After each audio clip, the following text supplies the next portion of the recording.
Bienvenido, bienvenida, bienvenide. Este es Espacio Diverso, una coproducción entre Justicia TV y el Consejo para Prevenir y Eliminar la Discriminación de la Ciudad de México, el COPRED. El Espacio Diverso es un espacio para analizar, discutir, pensar temas relacionados con el fenómeno discriminatorio en la Ciudad de México. Y el día de hoy vamos a hablar sobre las transfobias. El panorama para las personas trans ante la violencia no es esperanzador. De acuerdo con la Comisión Interamericana de Derechos Humanos, México ocupa el segundo lugar en asesinatos a personas trans en el mundo. Y de acuerdo con el Observatorio Nacional de Crímenes contra Personas LGBT, más del 50% de estos están dirigidos a mujeres trans. Estos datos no son casualidad. Responden a un destino social abrumador para la mayoría de las personas trans, que va desde el no reconocimiento legal de su identidad de género y pasa por la expulsión de sus contextos familiares y escolares, la violencia institucional en los sistemas de salud, las imposibilidades para acceder a una vivienda, el hostigamiento callejero, el abuso sexual, hasta su forma más irreparable, el asesinato por transfobia. Preocupan particularmente los feminicidios a las mujeres trans. Las mujeres trans permanecen en los márgenes del acceso a los derechos, pero en el centro de las violencias, que no solo arrebatan sus vidas, sino que se replican en discursos de odio que niegan su habitar en el mundo al afirmar que las mujeres trans no son mujeres. Para comenzar esta emisión, subrayamos y reiteramos que la diversidad construye y que los discursos discriminatorios y de odio destruyen. Que las mujeres trans son mujeres y dentro de los feminismos cabemos todas las mujeres. Subrayamos también que el marco legal de la Ciudad de México y particularmente el marco legal de nuestro país reconoce el derecho a la identidad de género. Lo ha dicho nuestra Suprema Corte de Justicia, lo ha dicho la Corte Interamericana de Derechos Humanos. La identidad de género es un derecho reconocido y garantizado y que debe ser promovido. En ese sentido, las mujeres trans son mujeres y la ley no distingue entre mujeres cis y mujeres trans para el reconocimiento de sus derechos.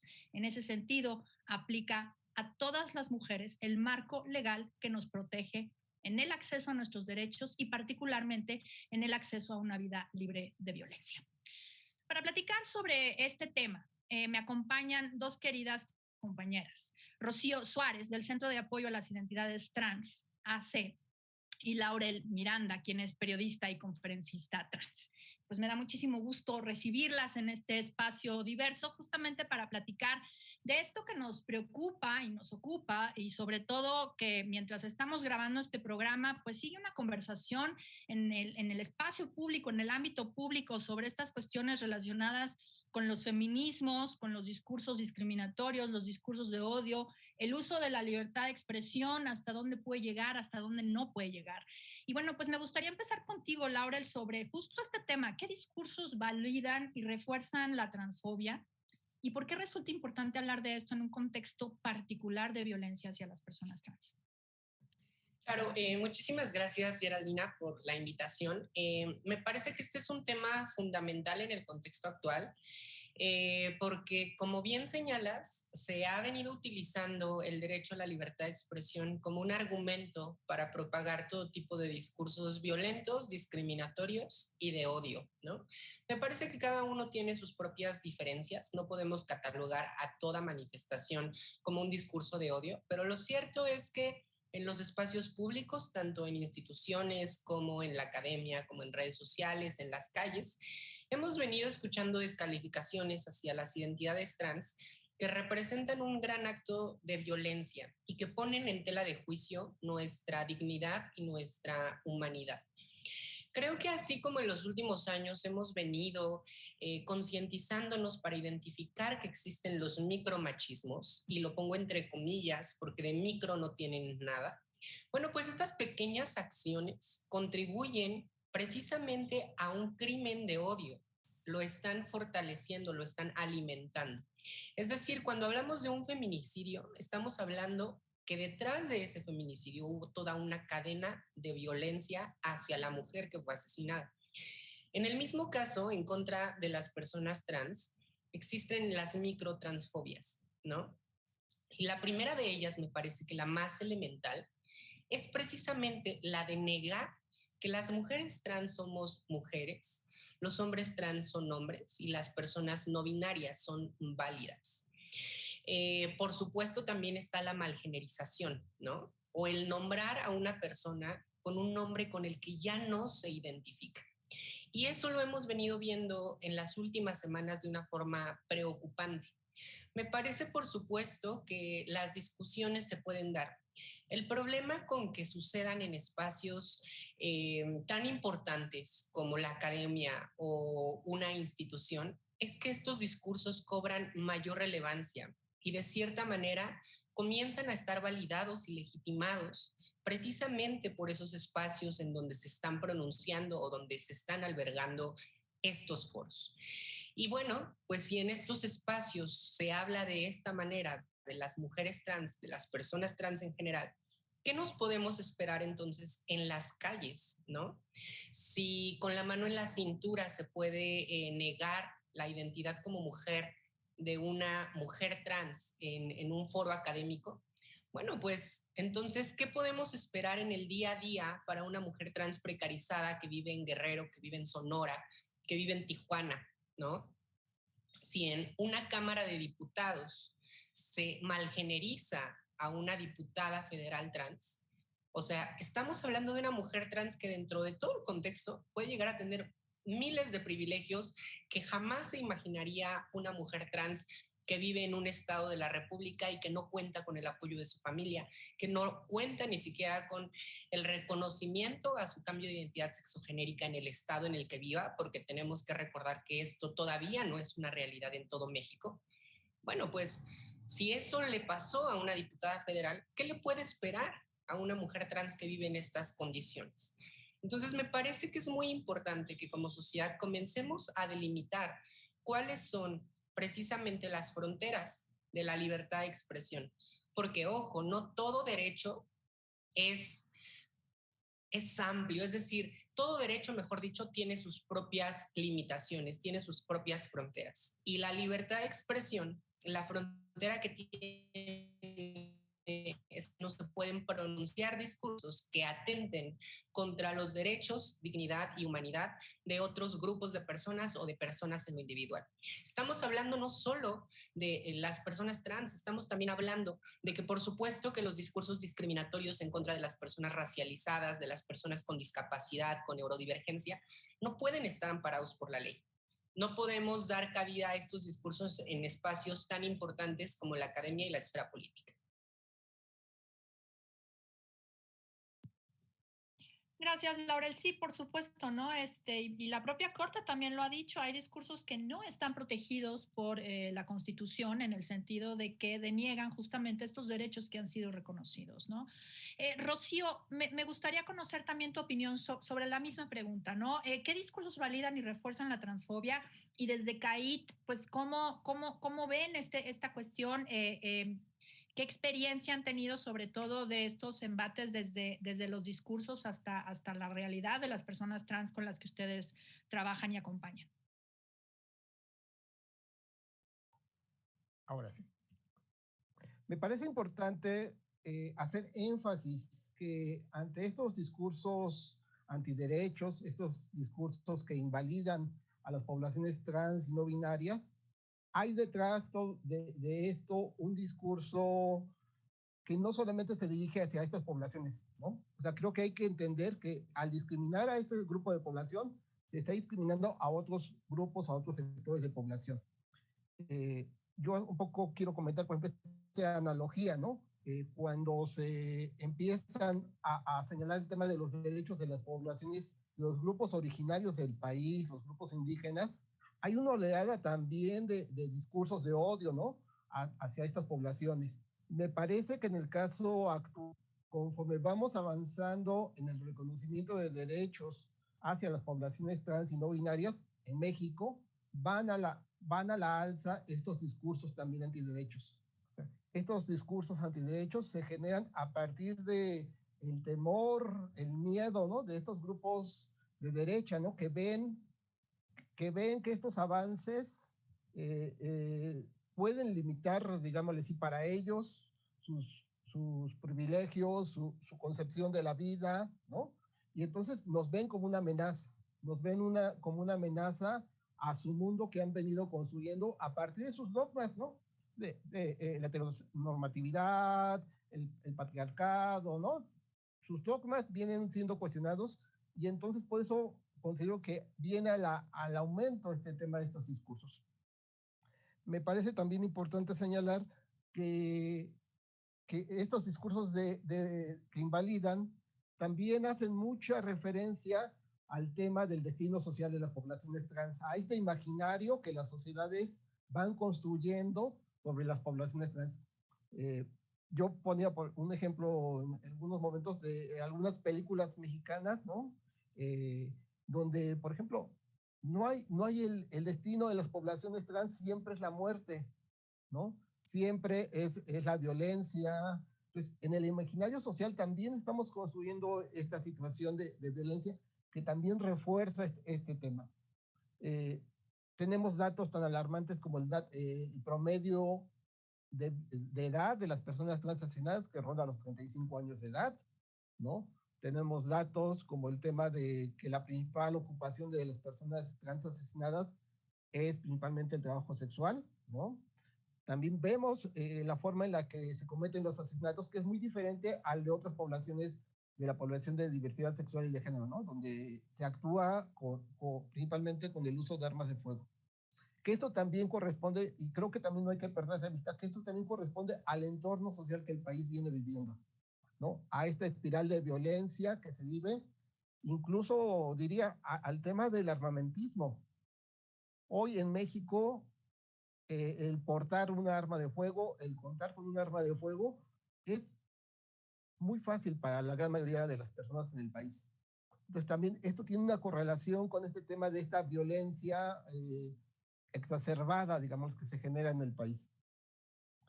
Yo creo que es importante entonces visualizar que esta violencia que se vive hacia las poblaciones trans en estos momentos es una violencia que también se puede presentar en otros grupos conforme van generando o reconociendo sus derechos. Pues, por eso creo que es importante señalar que al defender los derechos de las poblaciones trans en México y en el país, estamos defendiendo los derechos de otras poblaciones, porque estos discursos pueden llegar a otros sectores, pueden llegar a los sectores de población en situación de calle, pueden llegar a población de migrantes,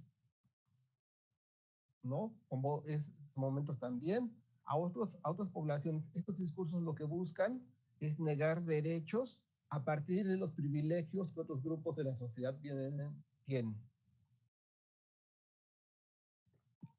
Claro, por supuesto, ¿no? Y ver justamente el acceso a derechos como si fuera un juego de suma cero, en donde unos ganan y otros pierden, pues me parece que es equivocado, ¿no? Al final del día, en la medida en que se reconozcan los derechos de todas las personas y todas las personas seamos respetadas en nuestra dignidad, pues tendremos una comunidad muchísimo más adecuada, más justa y en un sentido mucho más digna, ¿no? Y por otro lado, bueno, pues evidentemente esta cuestión relacionada con el escalamiento de los discursos.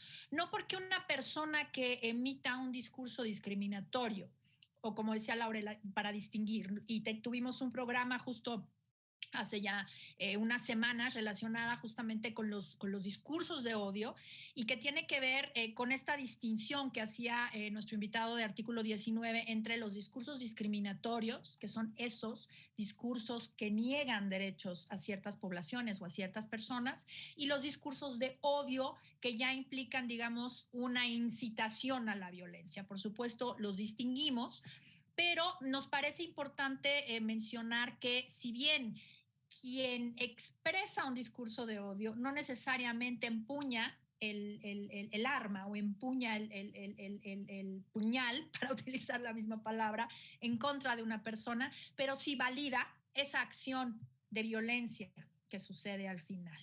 Laurel, antes de irnos al corte, me gustaría regresar contigo con un tema relacionado justamente con este tema en redes sociales. Yo sé que tú eres muy activa en redes sociales y cómo percibes esta escalada que Rocío menciona en términos como de una contracorriente al reconocimiento de derechos, al poner en duda el dogma, y que se viene, digamos, esta ola de regreso. ¿Cómo la percibes tú desde tu participación en redes, desde tu participación en medios de comunicación? Sí, pues es muy importante lo que se está viviendo en redes sociales porque me parece que han sido instrumentalizadas para esparcir, para propagar y reforzar también estos prejuicios y estigmas que ya vivían en el imaginario de la sociedad con respecto a las personas trans. No podemos olvidarnos que históricamente los medios de comunicación nos han representado a las personas trans como motivo de burla o de asco, nos han representado también como personas desequilibradas o que bien realizamos una transición de género para, y esto es muy grave, para cometer crímenes, ¿no?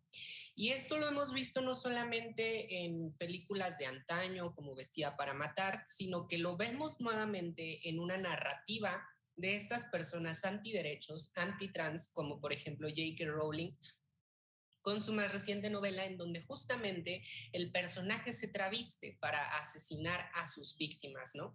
Me parece que esta narrativa, además de repetitiva, poco original, pues refuerza un prejuicio y un estigma en contra de nuestras poblaciones.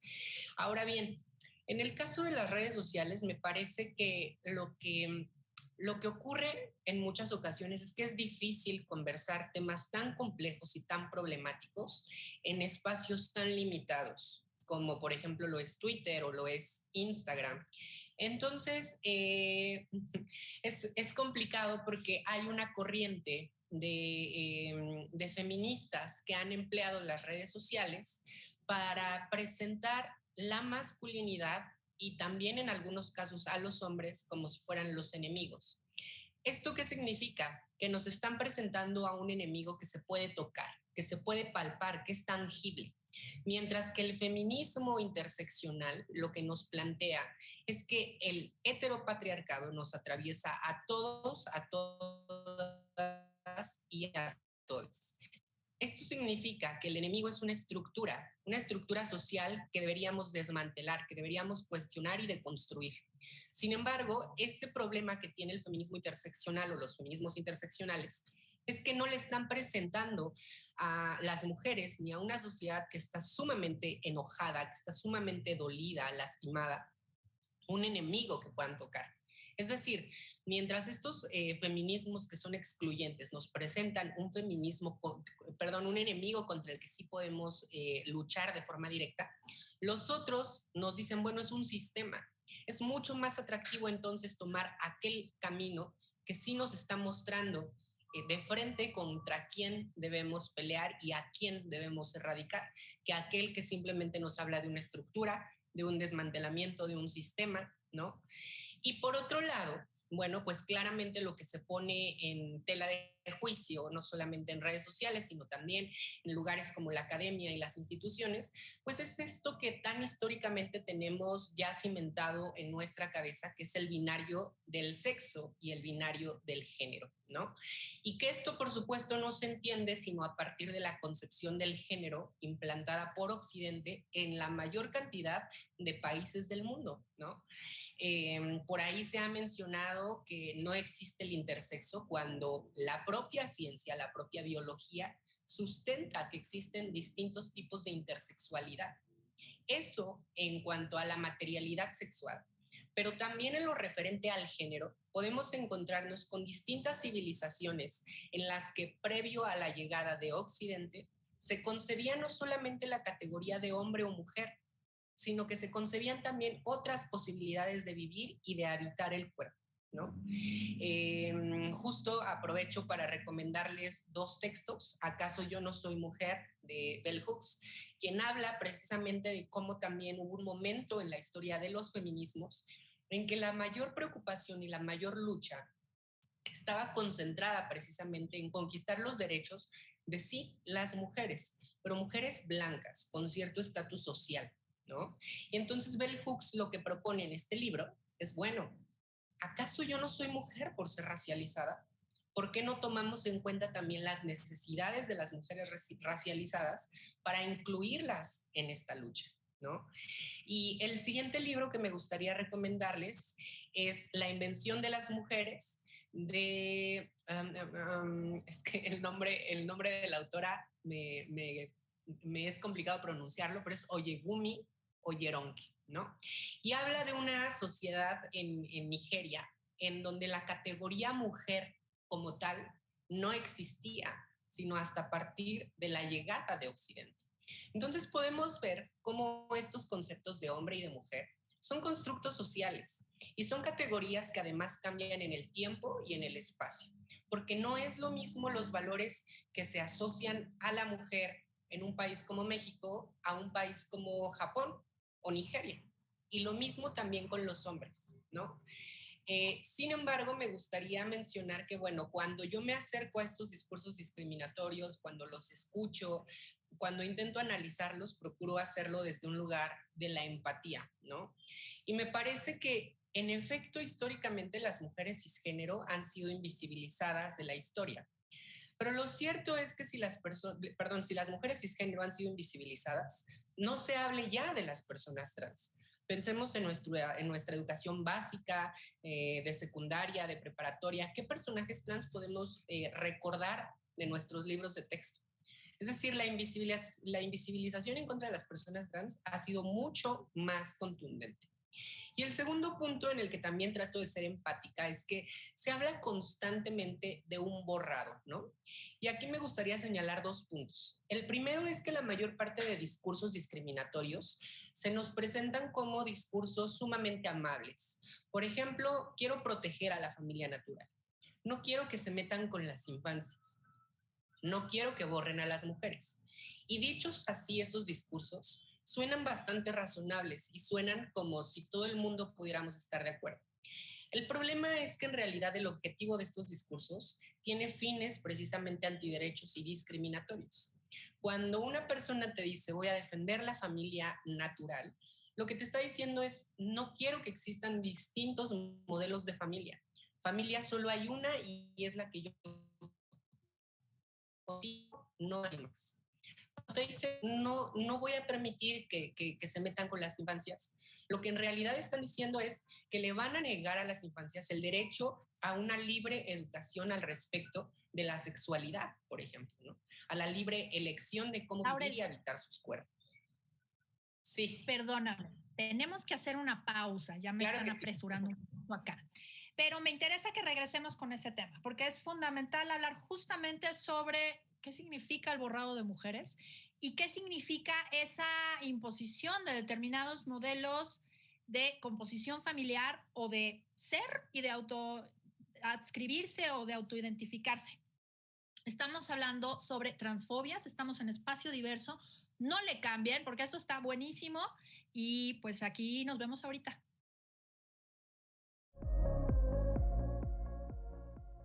Bien, pues estamos de vuelta aquí en Espacio Diverso y estamos hablando de transfobias. Y justo nos quedamos, interrumpí un poco la exposición que nos está haciendo Laurel y quisiera regresar contigo, Laurel, justo para terminar con esta idea que nos estabas expresando, que me parece muy importante justo poner sobre la mesa, ¿no?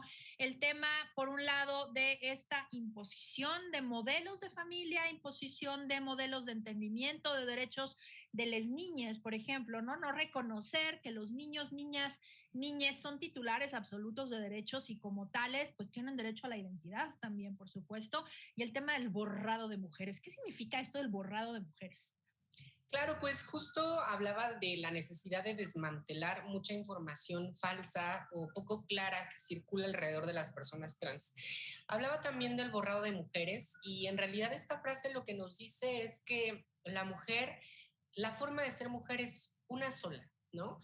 Y son aquellas personas que nacieron con vulva. Es así como se maneja en ciertos grupos feministas y a mí me parece problemático porque precisamente la lucha feminista ha venido durante décadas argumentando en contra del biologicismo y el esencialismo. Ha venido luchando en contra de que biología sea destino y pareciera como si esta rama del feminismo quisiera nuevamente regresar a ello, ¿no? quisiera regresar a un punto en el que solamente las personas nacidas con vulva pueden ser consideradas como mujeres y además en un papel sumamente victimista, en el que, bueno, pues claramente ese es el papel que juegan las mujeres en el mundo, el de ser víctimas eternas y únicas posibles, sujetas únicas posibles para luchar contra el patriarcado.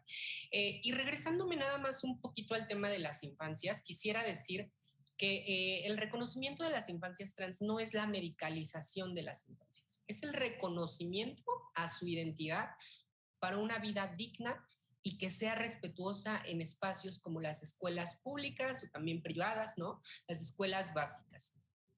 Y solo para cerrar mi participación, el punto en el que procuro ser empática es cuando hablan de este borrado de las categorías como sexo en el orden de lo jurídico, ¿no? Ya sea la categoría sexo, maternidad, lactancia, y ojo acá, las personas trans estamos tan conscientes de que la materialidad corpórea de nuestro sexo importa, que justamente abogamos por el nombramiento de todas las identidades. Tanto así que las personas trans nos hemos sumado a la lucha por la despenalización del aborto, no solamente por empatía hacia las mujeres cisgénero, sino también, y muy importante, porque existen hombres trans que menstruan y personas no binarias que menstruan. Y el nombramiento de estas identidades, de estas categorías, en nada merma el reconocimiento de las mujeres cisgénero. No pugnamos por eliminar categorías, pugnamos por ampliar el abanico de diversidad y el reconocimiento de todas ellas como válidas y legítimas. Y listo. Por supuesto, y la misma Suprema Corte de Justicia cuando discutió el tema relacionado con el aborto, pues precisamente hizo este reconocimiento, esta ampliación del reconocimiento de que tenemos que hablar de mujeres y personas con capacidad de gestar, o mujeres y personas menstruantes, y mujeres o personas gestantes. Es importante reconocer estas realidades en un sentido de ampliación de derechos y de ninguna manera de reducción de derechos, porque no entendemos cómo es que la aplicación de una convención como Belém do Pará o la CEDAW borre mujeres si es que se aplica o se reconoce derechos de las mujeres trans. Rocío, ¿borrado de mujeres? Sí, yo creo que no hay borrado de mujeres. Lo que hay es el borrado de privilegios para estos grupos que ostentan el dicho de la verdad, ¿no? El creer que sus dichos son la realidad, ¿no? Que son un mandato divino, ¿no? Y yo creo que esto afecta profundamente a muchas poblaciones. Igualmente, insisto, no solamente las poblaciones trans, estos discursos son dogmáticos, ¿no? Y aplican para otras poblaciones. Por eso creo que es importante señalar este tema. Y sobre todo, y en ese sentido, hablar también de estos discursos que van a generar diferentes tipos de violencia, ¿no? Esta violencia que se genera primeramente por los estigmas, ¿no? Esta etiqueta negativa que hay hacia las poblaciones, ¿no?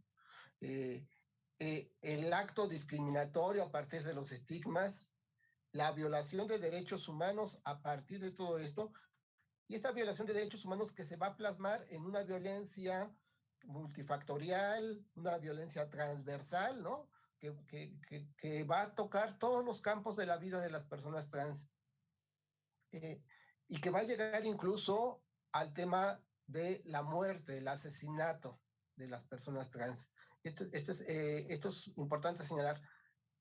El asesinato de una persona trans es solamente la punta del iceberg de otras situaciones de discriminación, de estigma y de violación a derechos humanos que las poblaciones trans vienen sufriendo. ¿La violencia ha aumentado? Ahí quizás la pregunta que podemos hacer, si ha aumentado o se ha visibilizado más. Nosotras venimos documentando, por ejemplo, asesinatos de personas trans desde el año 2007 hasta la fecha, tenemos 14 años documentando, y es a partir del 2016 donde tenemos el pico más alto de asesinatos documentados de personas trans, alrededor de 80 casos. 2017, 2018, 2019, 2020 y 2021 son los 5 años consecutivos que tienen la mayor cantidad de asesinatos y que no hemos podido regresar a los niveles posteriores al 2016. Es importante señalarlo. Y uno podría preguntarse, ¿ha aumentado la violencia hacia las personas trans o también se ha visibilizado esta violencia? Porque también un tema que creo que tenemos que comentar es que la violencia hacia las personas trans se ha naturalizado. Se ha visto como un tema cotidiano, ¿no? Hoy podemos ver en los medios de comunicación la violencia hacia personas trans, ¿no? Y vemos incluso en algunos momentos poco respuesta de la sociedad.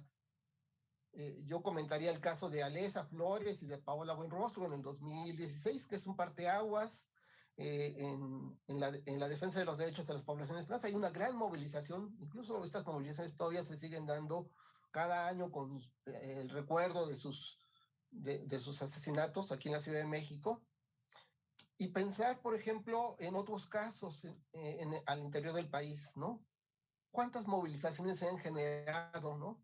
¿Cuántas de estas movilizaciones han logrado transitar más allá de la demanda de justicia?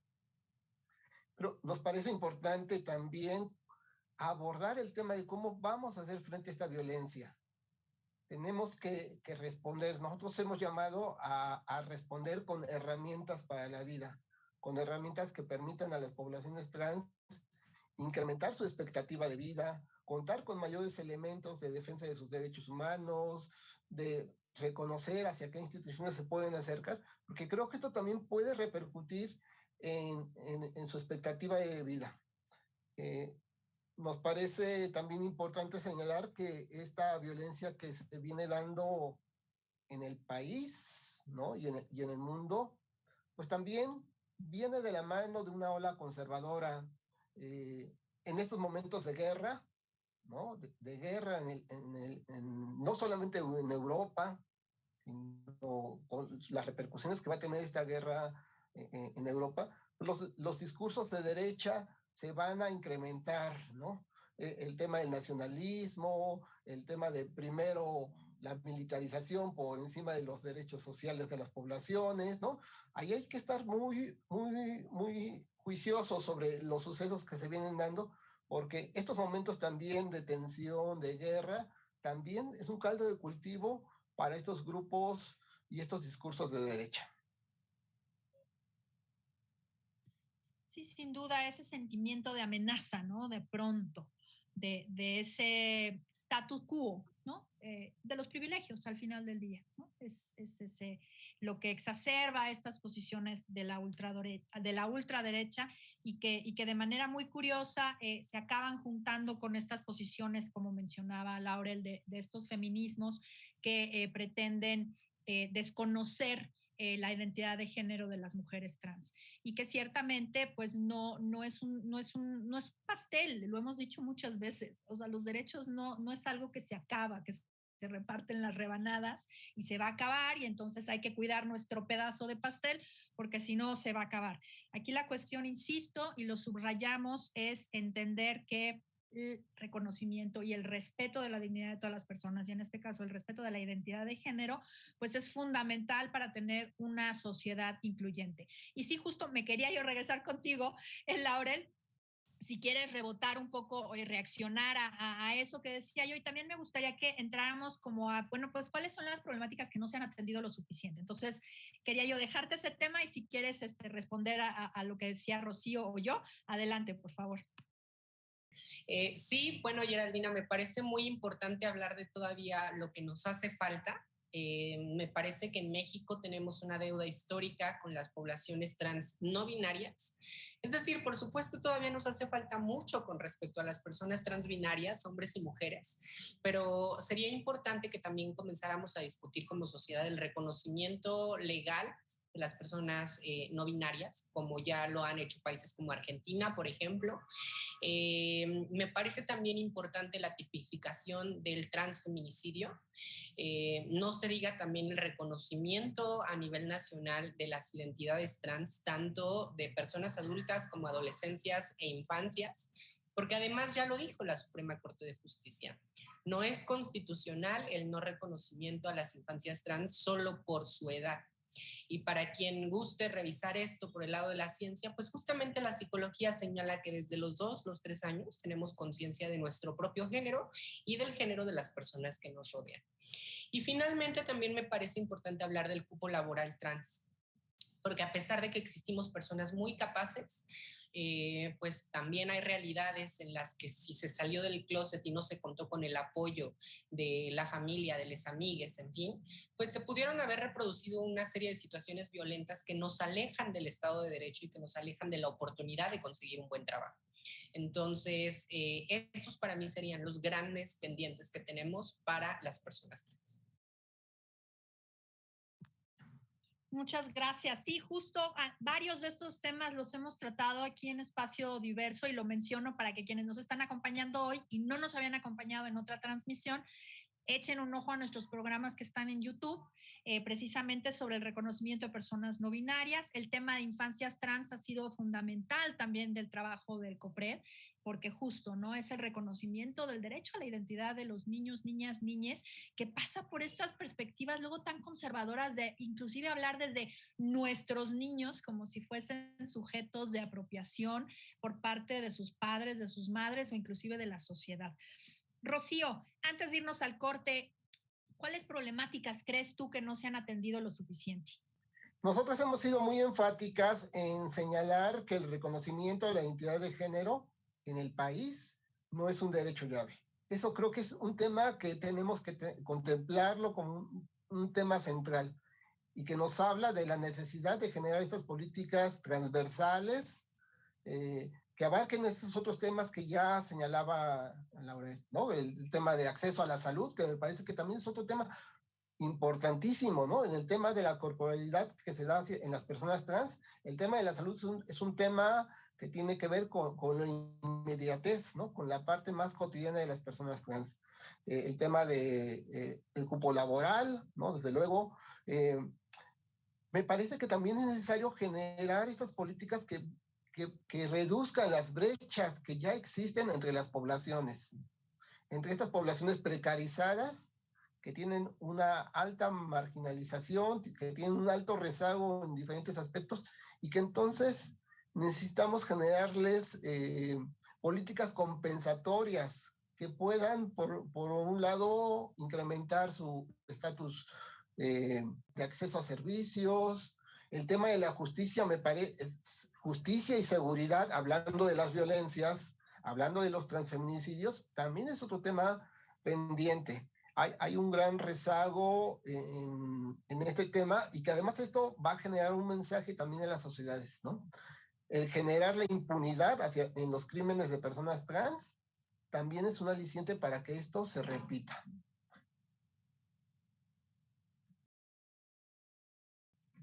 Por supuesto, ¿no? Ya lo ha dicho también la Corte Interamericana, que esta sensación de impunidad justamente pues provoca, ¿no? La violencia y genera esta sensación de, bueno, pues no pasa nada cuando asesino a mujeres, no pasa nada cuando asesino a personas trans. En ese sentido, pues me parece que tenemos varios pendientes. Tenemos que hacer un corte, Rocío. Laurel tuvo que dejar el programa un momento porque pues tenía ya algunos pendientes. Entonces, vamos a regresar, Rocío, y me interesa mucho que platiquemos sobre el cambio cultural y cómo justamente podemos hacer desde nuestras propias trincheras, desde las organizaciones de la sociedad civil, desde el gobierno de la Ciudad de México, pero también a las personas que nos están viendo.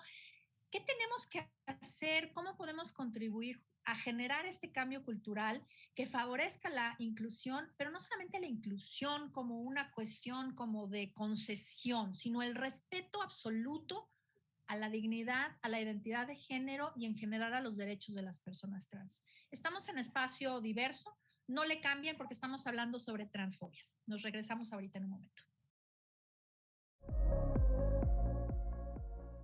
Pues estamos ya de vuelta aquí en Espacio Diverso y estamos hablando sobre transfobias. Y justo en el último bloque se estaban hablando acerca de las cuestiones, los temas que estaban pendientes. Y Laurel Miranda, quien tuvo que irse porque, bueno, pues tenía otro compromiso, estaba planteando algunos temas que me parece que es importante retomar, Rocío. El tema de la tipificación del transfeminicidio, tú mencionabas el caso de Paola Buenrostro, que me parece que, bueno, pues justo nos dejó sobre la mesa un pendiente muy importante en la Ciudad de México, en el sentido de, bueno, pues hay una recomendación por parte de la Comisión de Derechos Humanos de la Ciudad de México que ya tiene 2, 3 años para que este delito sea perseguido de una manera muy clara y contundente por parte de la ahora Fiscalía General de Justicia de la Ciudad de México, pero también el tema, por ejemplo, del protocolo de investigación, que es algo que se ha estado trabajando por parte de la Fiscalía. De hecho, algunas organizaciones de la sociedad civil están trabajando en ese sentido. COPRED ha acompañado a la propia Fiscalía, quien tiene este compromiso. Dicho por parte de la fiscal el otro día en un evento, en la célula de investigación de transfeminicidios dentro de la Fiscalía de Feminicidios que lleva a nuestra compañera Sayuri Herrera, pues ha sido también una propuesta muy importante, justamente que tenga esta perspectiva para el entendimiento de este tipo de crímenes de odio relacionados justamente con la transfobia. Y también comentábamos ahorita en la pausa, Rocío, el tema de la cuota o el cupo laboral trans. Hace unos días, el 31 de marzo concretamente, fue el Día Internacional para la Visibilidad Trans y a propósito o en el marco de este día, algunas organizaciones presentaron esta iniciativa. Entonces, pues no sé, yo quería conversar un poco contigo, Rocío, ¿cómo ves estas cuestiones? Primero con el tema de la tipificación del transfeminicidio y por otro lado el tema de la cuota o el cupo laboral trans. ¿Qué opiniones tienen ustedes desde CAIT o tú en lo personal? Sí, nos parece importante que independientemente de que de que avance el tema de la tipificación de los transfeminicidios en el Código Penal, es importante que la Fiscalía empiece a generar mecanismos de registro. También es otra parte importante, o sea, no hay que apostarle todo a la tipificación. Si se da, me parece que será bueno, pero si no, también hay que ver este tema de cómo se generan estadísticas desagregadas a partir de la propia fiscalía, ¿no? Porque creo que no podemos también esperar a no contar con estos datos, ¿no? Por un lado. Me parece también importante señalar que en el caso del cupo laboral, también esto tiene que ver con un tema de este cambio cultural, que creo que es muy importante en el país, ¿no? El que podamos ver a una mujer trans en una taquilla de metro, el que podamos ver a un hombre trans en un hospital, el que podamos ver a una maestra trans en grupo.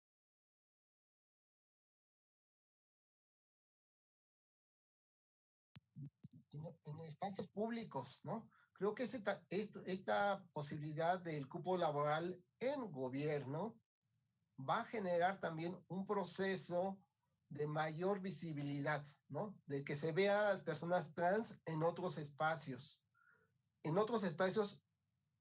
con los cuales se ha ubicado a las poblaciones trans de manera histórica.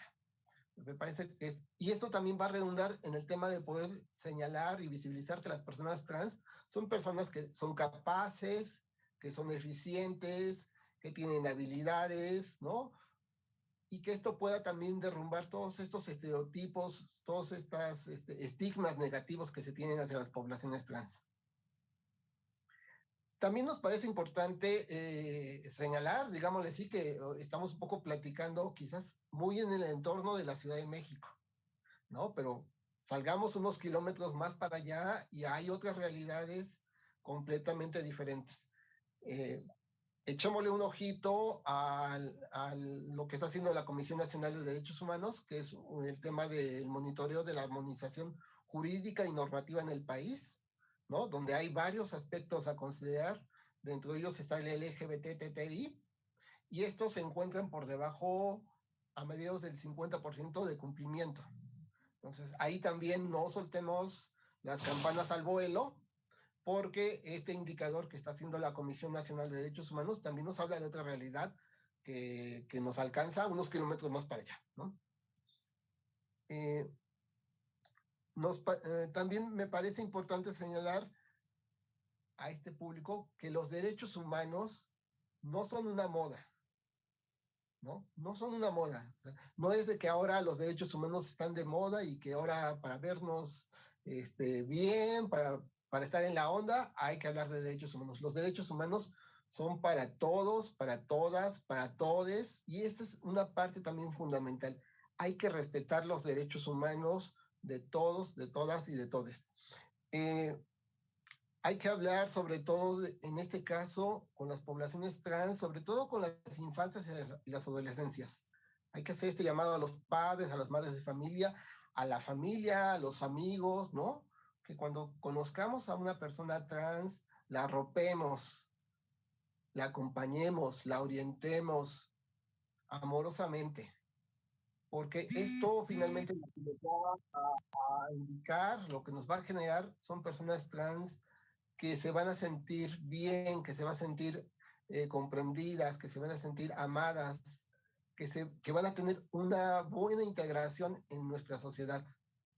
Hay que hablar también de las generaciones trans. Yo hablo de estas generaciones trans que no han tenido esta posibilidad de estos acompañamientos, ¿no? Y ahí es donde es muy importante el tema de la participación de la sociedad en general y de las organizaciones de la sociedad civil, ¿no? Estos procesos que venimos generando, nosotros hablamos de este tema de herramientas para la vida, ¿no? Que son este tema de fortalecer las capacidades de las poblaciones trans, incrementar este capital social, ¿no? A partir básicamente pues, de la escucha. Hay personas trans que buscan ser escuchadas, hay personas trans que buscan una orientación, una información, y también hay personas trans que en algún momento van a requerir el acompañamiento, ¿no?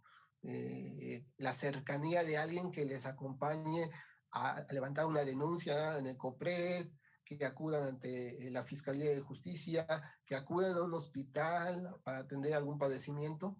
Creo que es importante este tema, el tema de cómo generamos un entorno social solidario, amable, amoroso, que rodea a las personas trans, no viéndolas como víctimas.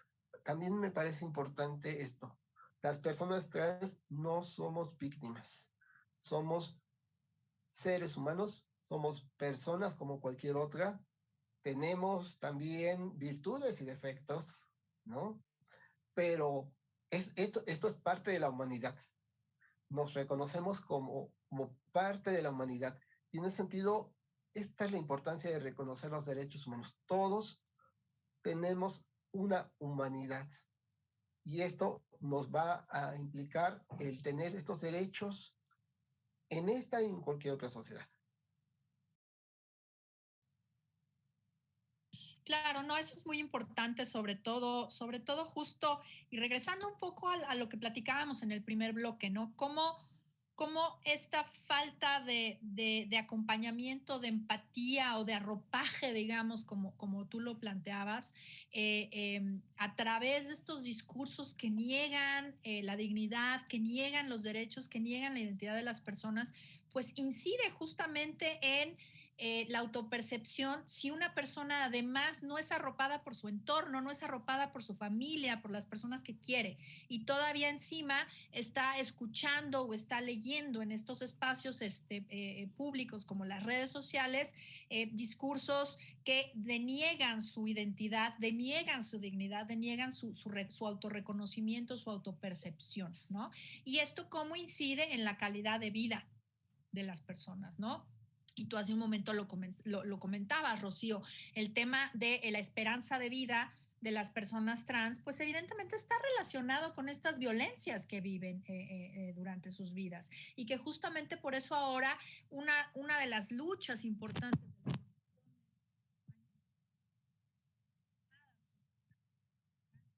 mejor dicho, es el acompañamiento de las niñas, ¿no? En este entendimiento que pues el amor, digamos, dentro de las propias familias reduce justamente este estrés, esta violencia que se vive cuando sucede lo contrario dentro de las familias. Desde CAIT, ¿ustedes realizan acompañamiento en este sentido o platícanos un poquito qué hacen desde CAIT en este sentido?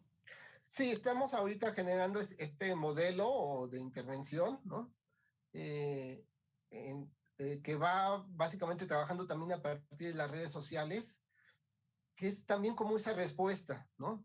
A partir del tema de la pandemia, las redes sociales cobraron una importancia inaudita, ¿no? Se han vuelto prácticamente cosa cotidiana para nuestras vidas, ¿no? Y entonces también en estas redes sociales también se transmiten, ya lo decían, mucho estos discursos de odio. Entonces hay que utilizar estas herramientas para combatir estos discursos. Y nosotros lo hemos venido haciendo a partir de facilitar nuestras redes, pues para poder escuchar a las personas, orientar y sobre todo acompañar, porque hay algunos grupos de la población trans que se encuentran en una mayor desventaja social, en una mayor precarización, que no cuentan con las herramientas para poder acceder a un tema de justicia, de seguridad, para poder acudir a un hospital público para atender alguna enfermedad, porque tienen también teorizada esta violencia, ¿no? Este estigma incluso que se genera al interior de las poblaciones, ¿no? Estas etiquetas que nos cargan, ¿no? Y que entonces ahí es importante el tema del acompañamiento, ¿no? Acompañarles para hacerles saber que tienen el derecho a la justicia, que tienen derecho a una atención correcta y adecuada en un ministerio público, que tienen el derecho de poder acudir a una instancia protectora de derechos humanos como puede ser el COPRED o la Comisión de Derechos Humanos, ¿no? Que pueden acudir a un hospital público y que en este hospital público pueden atender el padecimiento que tienen, ¿no? Entonces, es muy importante este tipo de acompañamientos porque redundan en su calidad de vida. Una persona trans que no acude a un hospital por el miedo a la discriminación, ¿no? Una persona trans que no acude a un ministerio público porque piensa que no le van a hacer caso. Una persona trans que no acude a hacer una denuncia ante una comisión de derechos humanos o el COPRED, ¿no? Son personas que van a continuar viviendo estos ciclos de violencia, de estigma y discriminación. Por eso es importantísimo este tema del acompañamiento. Y en el caso de las infancias, como bien lo decías, pues es importante que las infancias y las adolescencias tengan este acompañamiento desde la familia, desde su papá, su mamá, sus hermanos, ¿no? Este entorno escolar también es muy importante, ¿no? Que el entorno escolar sea un entorno amable, que aprecie el tema de diversidad y que no discrimine, no señale, no cuelgue estas etiquetas negativas. Creo que estos son cosas que pueden generar estos cambios con los cuales estamos hablando. Claro, por supuesto, sí, es fundamental, ¿no? Saber que todas las personas pues tienen todos los derechos y en ese sentido, pues a mí me parece muy importante decirle a las personas que nos están viendo en este programa de hoy, pues que sepan que cuentan con organizaciones como CAIT. ¿Dónde les encuentran, Rocío? Nos pueden encontrar en nuestras redes sociales, en el Facebook como Centro de Apoyo de Desinterés Trans, en el Twitter, @CentroTrans, nuestro WhatsApp, 55 27 53 80 95, y en nuestro correo centro.apoyo.identidades.trans@gmail.com. Perfecto, pues que sepan que cuentan con organizaciones como la de Rocío Suárez, CAIT, Centro de Apoyo a las Identidades Trans, y por supuesto, pues también termino diciendo que el COPRED pues es una instancia del gobierno de la Ciudad de México que precisamente recibe denuncias por discriminación en la Ciudad de México cometidas en cualquier espacio, hayan sido en un espacio privado o hayan sido en un espacio público. Es importante decirles que pues si se les ha negado algún servicio de salud, algún servicio de educación, han sido discriminados en su ámbito laboral, se les ha impedido el ingreso a algún restaurante, alguna tienda, algún bar, algún espacio que todo mundo entra menos ustedes por su identidad de género, pues puedan venir a presentar una denuncia, porque es muy importante justamente esto, terminar con la discriminación, terminar con los prejuicios. Y Rocío, pues te agradezco muchísimo que nos hayas acompañado y pues yo quisiera terminar este programa diciendo que a las mujeres, sí, no nos borran las mujeres trans. Muchas gracias por habernos acompañado. Esto es Espacio Diverso y nos vemos a la próxima.